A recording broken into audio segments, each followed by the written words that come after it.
ayan mga boards, samahan nyo kami sa pupunta kami ng punta namin yung lupa na nabili ko. Ito yung lupa na nabili ko mula sa una kong sahod sa Facebook. Wow! So, tara mga boards. So, magta-travelan tayo ng kaunti mga boards dahil medyo malayo-layo siya dito sa mismong bayan namin. Pero sakto pa rin siya ng Pasay. Nakapulog lang siya ng konti. Ito yung mga dadaanan natin. Nasa highway lang naman tayo.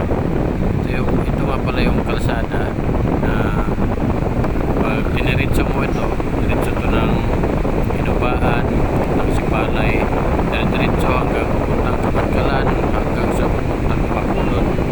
So, ito yung national highway na mula Dumaguete, paikot dyan pupuntang Bacolod. Dito ka dumaan via Sipalay.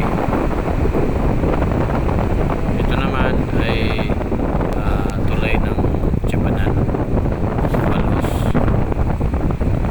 Yan sa unahan, pasok tayo dyan papunta Kapumpungan.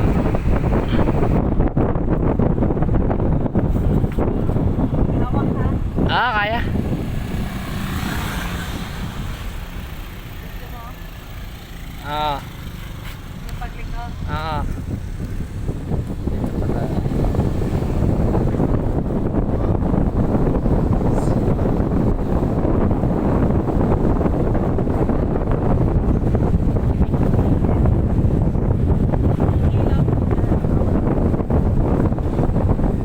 Ito ilog.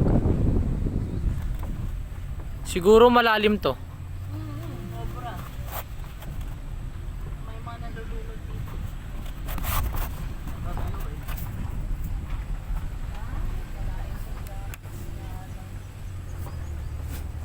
Kaya na. Ayan mga birds na kung nakikita nyo may mga tubo na, may tanim na siyang tubo. So doon tayo sa unahan pupunta kasi nandun yung may-ari, bahay ng may-ari. So ayan o, malawak nito mga birds.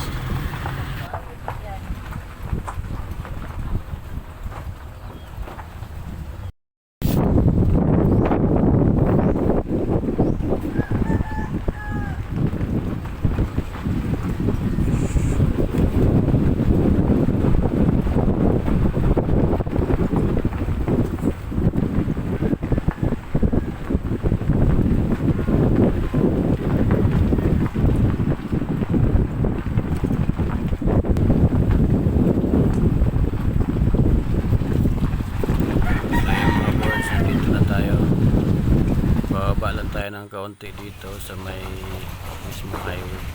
So ito yung lupa mga boards, kalawak nito, kasama ito sa mga nabili natin. Ito, tatagalan mo. Ako nagpapasalamat sa Oo nga, inyo, sa tatagalan inyong mo. Siguro suporta pa, mga mga boards. ito. Dahil kung Diba? hindi dahil sa inyo, sa support nyo, Dito sa kabila. hindi ko magagawa Mami nakakaya. lahat. Asa ba na inigligo dahil? Sa kagandahan mga boards, yan, pwede ka mag-alaga dito ng baboy kasi medyo malayo yung mga kapitbahay mo. Ayan, ang ganda, may mga alaga sila dito. May biik pa.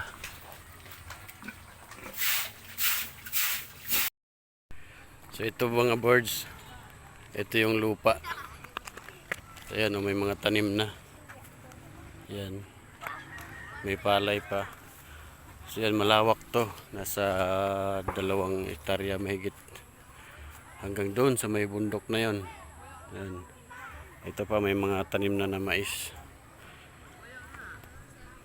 Ayan.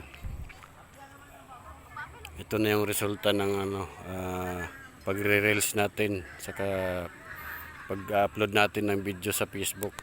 Kaya tiyaga-tiyaga lang tayo mga birds. So, ayan.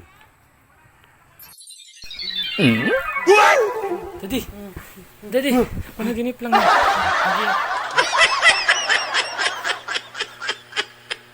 Panaginip na pala. Kala ko totoo.